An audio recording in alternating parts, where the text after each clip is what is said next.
college, and he said he always saw himself that way, and then except for recently, and now he says he loves it. So he feels like he's found a new home basically. What enabled him to kind of make that transition? Yeah, I think it's just with all young players, it's just it takes time. With different guys, it takes time. I think you just seen mindset change over the past couple of weeks, and he's been doing a really good job in practices, and he earned that right. Odell Beckham for the Rams is here. Where are they going? In his absence, who are they turning to? Yeah, I think with the Allen Robinson is still he's a really good player for them. With them adding him, he's been a good add for them. And also, it's just it's the Cooper Kupp show. Like no matter how you try to slice it up, where the guys are doubling, I mean whatever it is, like the guy finds a way. I think the connection and chemistry with him and Stafford is one of the best I've seen in the league in a long time. Those guys are always in sync and they're always on the same page, which makes it tough as a defense to defend those guys because they're so good, they're so precise at what they do, and they make it a really tough challenge. You've added that wrinkle with Skoranek as like a fullback, and you use that a little bit. What kind of challenges is something as unique as that present for you? I don't see as much of a challenge for teams that for us, like we've seen two-back runs, going against our offense. So, and the guys in the backfield, we've seen that before. And they put it on offense. So it's not anything surprising for us defensively because we've seen two-back runs. We've seen passes out of two-back before. So something, you have to be aware of, which we've seen on tape. And, they do a really good job. He's not only just a receiver, he gets back there and he does a really good job of blocking, whether it's linebackers, nickels. Like he's a tough player who does a really good job for them in the run game. So we definitely respect, what he's done and what he's put on tape. We're definitely not taking him lightly. The things he can do when you have a player who can play outside and move into fullback, it definitely helps you as a play caller offensively with the multiple things you can do. Daniel Mosley and Juwan Jennings have a past playing together back to college. When you see them go up against each other at practice, is there ever any extra juice or spice there? Yeah, both of those guys are very, competitive, fiery guys, and it's really cool to see where both of them started in the NFL. Like both of them started, I think, practice squad, and just to see, like that's what the league is about. It doesn't matter like where you get in, but it's about the attitude and the mentality that you bring. That it doesn't matter that I'm practice squad, undrafted, 7th round. It's about that daily grind of continuing to get better. And that's what you see from E-Man and Juwan. Those are two guys who have become really good players for us, guys we count on Sundays, and they come through in the clutch. So it's a cool story for both of those guys being teammates in college and to be teammates here in the NFL, and both guys still excelling at their craft and still not only thinking that they've made it and they've arrived, but I see two guys there who continue to push each other and continue to get better at practice. Faced the Rams so many times throughout the years. Do they essentially do the same things on offense, the same principles, or have they changed and evolved throughout the years? Offenses are always changing. They always have their wrinkles, but I think every offense has their staple, right? Of staple in the run game, staple in the pass game, and then you have wrinkles off of that. So I think Sean and those guys have done a really good job of, being really, really good at the things they do, but also throwing the wrinkles in to keep you off guard and keep you off balance as a defense. So those guys do a great job. Much respect to those guys and the way they operate. You have the two, according to PFF, you have 2 top 10 safeties. How does that change when Jimmy comes back? How do you see that room evolving with Jimmy back? Whenever Jimmy gets back, we'll be happy to have Jimmy. And whenever you can say we're getting a player like Jimmy Ward back, that's a great problem to have. So, we'll figure that out once we cross that bridge. But I can't say enough about Gibson and Talanoa and what they've done back there and the instant chemistry that they built in such a short time. Like, you don't see that happen much. But I think with Gibson being a veteran and Huff just soaking in everything that, all the knowledge that Gip has to offer him, it's been cool to see. What do you think that happened? I think it's just, in this league, I always talk about it's just, or Gibson, that's what the veterans do in the league, right? It's always, the league has always been about giving back. So younger players now, we're standing on the shoulders of the guys who came before us, whether it was guys fighting for free agency to get guys to the point where they're getting the contracts they're getting now. Like, older players always paved the path for the younger guys. And so it's a respect factor as what are you leaving the game? What are you leaving guys in the locker room as you're an older veteran? What are you giving back to the game? Because we know we've all received something from players who come before us. So that's what the league is all about, right? That's what true locker room is about, when you have older guys who can, not worry about themselves, but it's all about giving back to the younger players. Tonight there was a pretty scary scene with Miami and Tua. Yeah. I'm curious what your reaction was to it and whether, what concerns you have about the concussion protocol. Yeah, I mean, it was touching. It was tough to watch. Watching Tua go down. Just praying that he's okay. I hate to see any player, go through that. And we know he had it on Sunday, and for it to happen to him again on Thursday, it's just something you don't want to see happen to anybody. And we just have to trust that the concussion protocols that we have in place, we have to trust that those things are set up to. They're at the best interest of our players and the best interest of our game, because our game is nothing without the players and them being healthy. That's the most important thing. Health and safety is the first and foremost. That's the most important thing about the game, and that's what allows the game to grow, is our guys being healthy and being able to push through. So we're hoping that Tua is okay and everything is fine, and just trusting that those protocols are good for us. Some talent knows, like past coaches have talked about how many questions he used to ask, like almost to the point of like, stop. Does he still have that? Or did he have that as a rookie? Yeah, he asked questions, and I'm like, bring him on. So I don't know what's wrong with those other coaches, but but I'm always like, bring it on. Like, when the player is asking questions, I think as a coach, like, you want that. You want guys who are, man, they want to know the why. Like, why are we doing this? Or, coach, how exactly do you want me? Where you want me to be on this? Like, I love that in Huff. I love that in all the players. Like, if you're asking those questions, that lets me know as a coach that you're into it and you want to know the why. You want to know why, not just, oh, I'm just doing something just because the coach told me to do it. And that's what separates Huff, and that's why he's sticking out amongst everybody, is because he asked those questions. He's processing everything throughout the week. So when you see him on Sunday, he can cut it loose. And that's what everybody's seen, and that's why, he's been exciting to watch these first 3 weeks, just because of those questions. All right. Thank you, guys.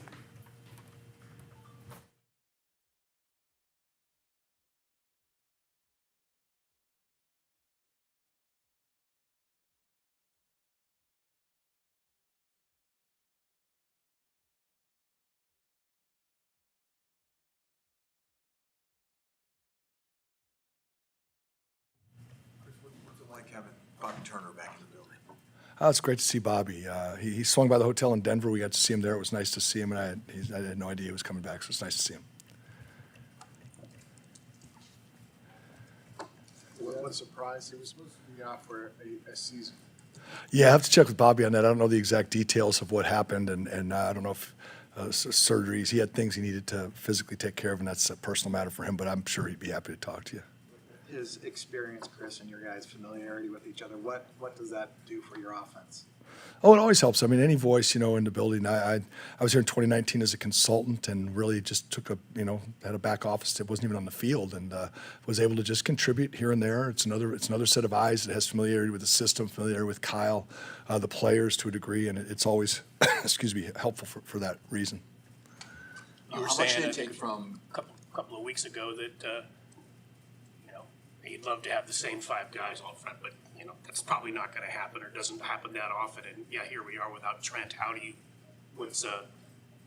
feel about Colton playing for him and the run game going forward, or the pass blocking going forward? Yeah, thanks for, it's almost impossible to say you can replace Trent Williams. Trent's a very, once in a, I don't want to say lifetime, but I've been fortunate enough to coach a couple guys that are of his nature. But it's hard to replace a guy like Trent. We know that. I tell you what, I'm glad you asked that question. Is Colton? I tell you, there's two things about Colton that I want to say that really impressed me. The first one is that after last training camp a year ago, we released him and then signed him back to our practice squad. And I think that really put a sense of urgency in Colton that I'd never seen in him before. Urgency to really improve, take every day seriously, really take the reps. At college, it's sometimes hard for the college kids to grow up and to really feel the urgency of, oh my gosh, my lifetime dream's getting ready to end. His urgency and the way he played throughout the year prepared him for when we needed him at the end of last season, where he played really well. What really showed me the kind of guy he has in character, that was step one. Step two was when he played in that last game of the season, the 17th game against the Rams, he got beat for a sack with 2 minutes left in the game. Von Miller sacked him, and it should have ended. If they would have gotten a first down in the 4-minute drive, it would have ended the season for us. And it didn't. We punted the ball, our defense stopped, we got the ball back, and then we proceeded to have, I think it was like 14 more plays in regulation to tie it up, and then in overtime. And Colton, that was the last time anybody got near the quarterback on him. So it's not easy in a game of that magnitude to step in, make your block, get beat at the most critical time of the game. We're getting ready to go on a 2-minute drive, and we get a sack, and we have to punt with 2:02 left, or whatever the time on the clock was. So those two things with Colton, you feel really good about. And he continues to be very professional, hardworking, does all the right things. He's the right kind of guy and has really worked hard for us and did a great job this camp. It's just hard to replace Trent, and that's going to be his charge, and he'll have to come in and do the best he can. Coach, how much can you go back and look at that tape from Week 18 last season and just pick some stuff up and apply it this week? Well, it's all over. I mean, yes, you can apply everything. You just don't know what pieces they'll use, against us, what's going to change.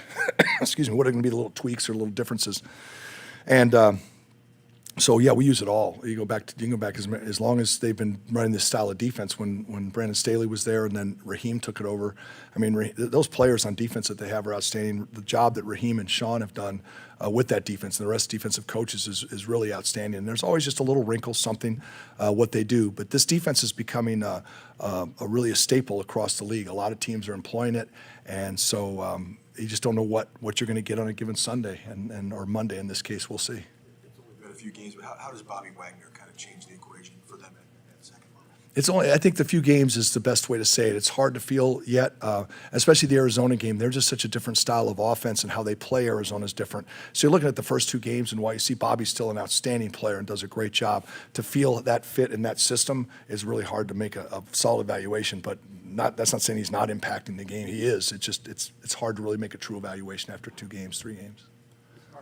Debo's modest rushing numbers from Sunday, Kyle was saying that he thought that there were some opportunities in there. It's a matter of execution here and there. Did you see the same thing? And what was the difference with him not really getting going in that game? Yeah, we just had. It's like every time you don't have success, you can say, okay, whatever you were on third down, whatever you were rushing, whatever you were in protection, you can always pick those 3 or 4 plays where you're like, gosh, if Trent just would have done this, if the running back, if the blocker would have, if the receiver just would have got that push crack, that's going to be the play that went for 25 against Chicago. It goes for 2. We don't quite execute a block in this one instance, and we do something on the third down when we don't quite get a guy. And it was going to be another explosive run. It was a similar play to what we ran against Chicago before half, where Debo broke out.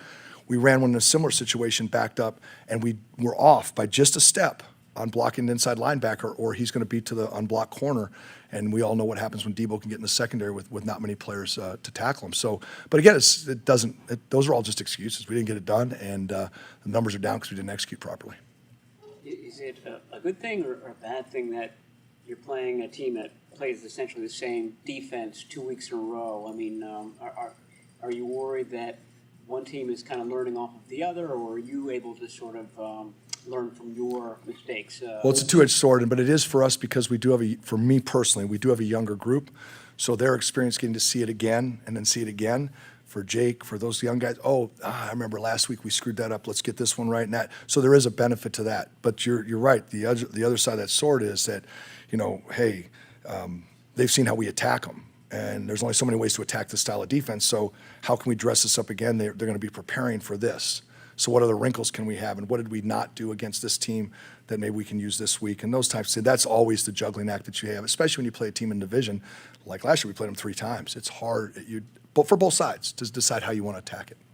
Coach, PFF has Banks as the 6th best guard in the league after 3 games. I know it's a short sample size, but what has he done really good throughout 3 weeks? What can he improve? Aaron, I think he's been in.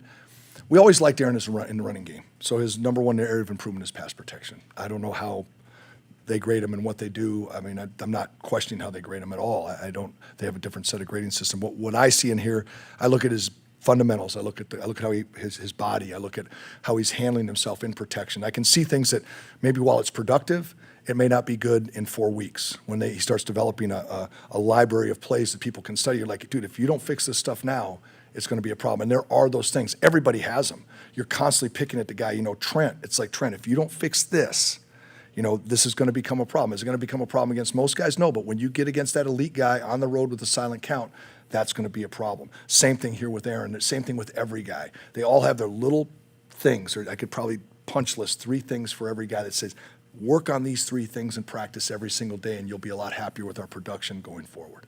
How difficult is it to run zone blocking schemes against defenses that put 5 on the line and create all those one-on-one matchups? Yeah, you can still do it. You just have to be, that's one of the benefits, I think, of, there's a lot of different things you can do without talking in too much detail. You have to work harder to create where are we going to get double teams and combination blocks and how are we going to do it. And everybody's beginning to see there are different ways to do it. It's even when they put 6 guys on the line of scrimmage, there's still a way to create a combination block somewhere or cut the defense in a way that even though it's 6 one-on-one blocks, there's still a place where we can create some space. But it can make it harder. But then penetrating 4-down fronts can make it hard. 8-man boxes can make it hard. I mean, there's always a challenge to every single defense. They have a way they want to stop the zone running game.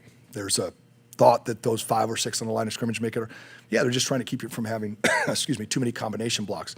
But still, if you can find one, you can run off that one, and then you have a chance. Is Tevin Coleman in a place where he's ready to play? I think Tev's ready to roll, man. I can't say whether he's going to be up or down. I don't know any of that. I just know that he's been practicing and working his tail off, like I say every week with those backs. They all run hard, work hard.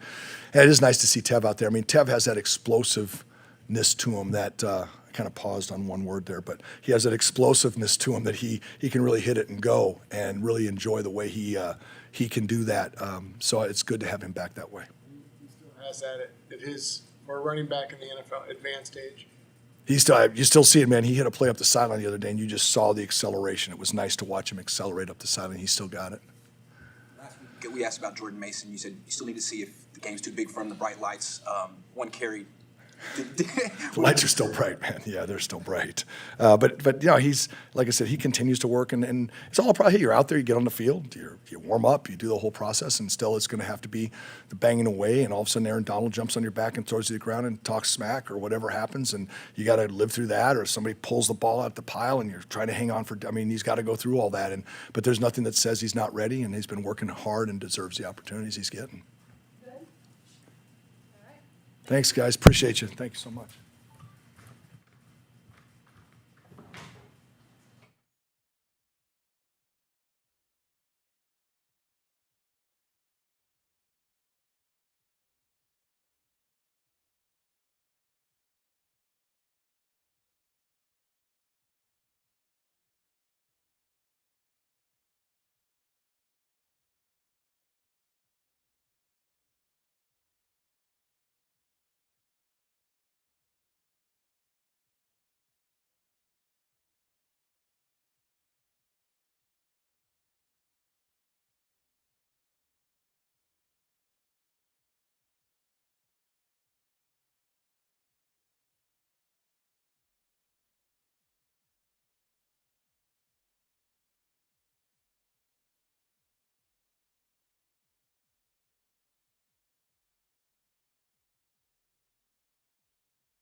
there was a clip of you in the game, and it appeared like you said your plays suck, man.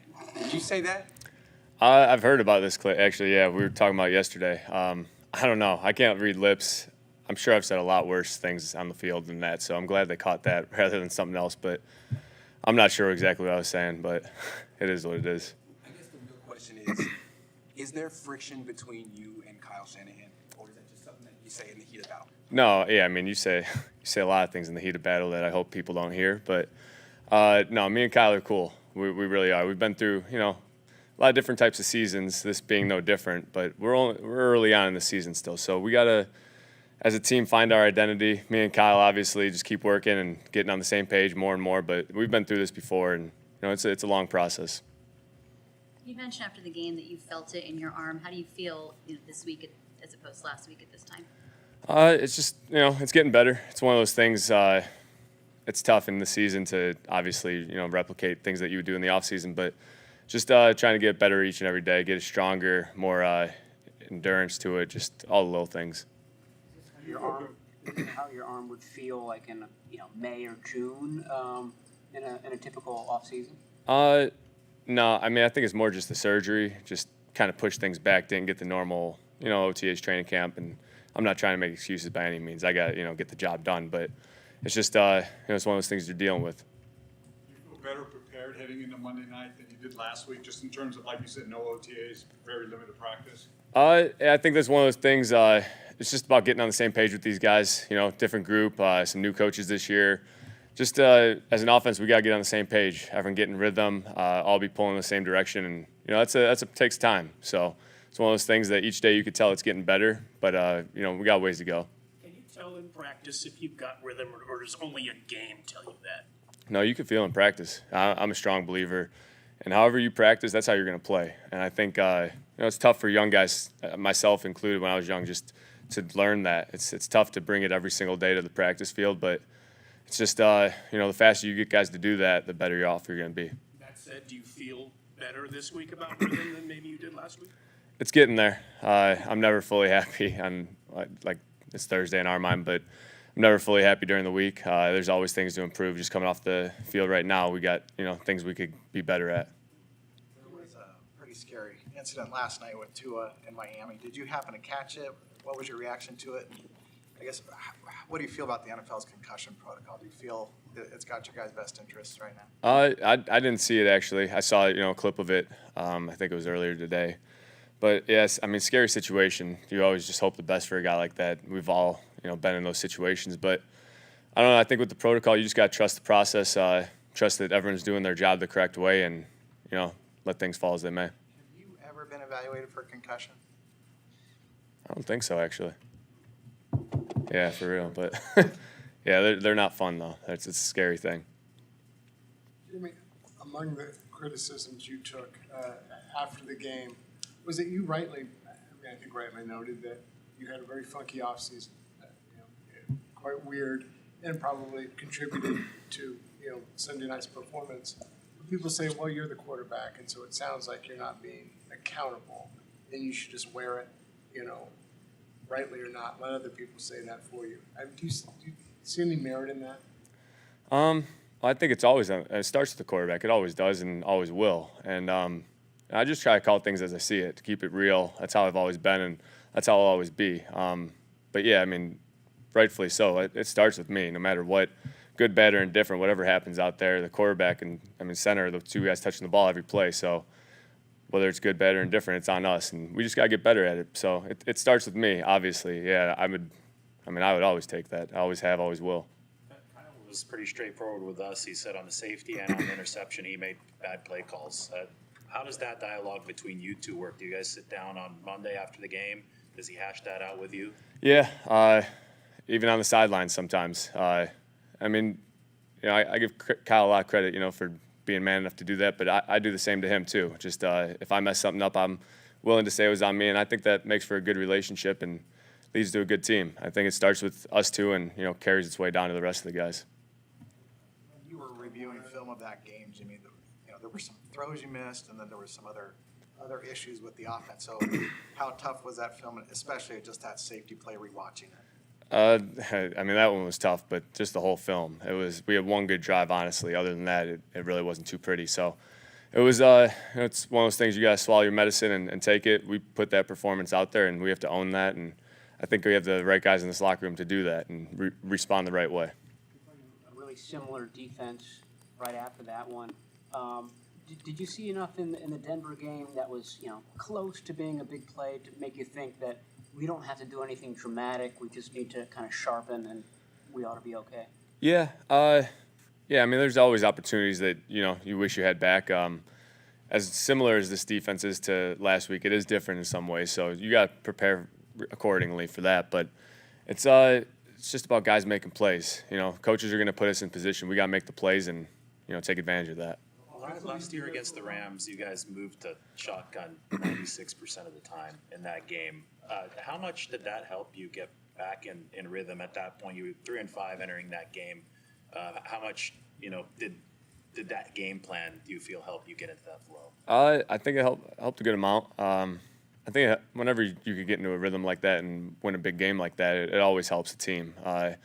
Shotgun, obviously as a quarterback, I think all quarterbacks are probably more comfortable back there, but there's definitely some advantages to being under center. So you just got to, and Kyle does a good job of this, keeping those guys guessing and keeping me moving around and things like that, and that's what makes it hard in defenses. Do those games against the Rams seem like long ancient history considering all the stuff you've gone through just this year? It does, and then you watch the film and it's like it all comes right back to you, and you start replaying those things in your head and putting yourself in those situations again, and it's like riding a bike. You're right back to it. Go ahead, Anthony, last one. Speaking of the Rams, I mean, last year that win kind of turned the season around. In terms of confidence in the offense, does it help that you have playing a team you're so familiar with? It helped. I mean, yes and no. Some things are good about that. Other things, they know us inside and out. We know them inside and out. And so at the end of the day, it's going to be man on man. You got to win one-on-one battles and let the rest take care of itself. But we got to, come in with the right mindset and be ready to play. All right. Thanks, guys.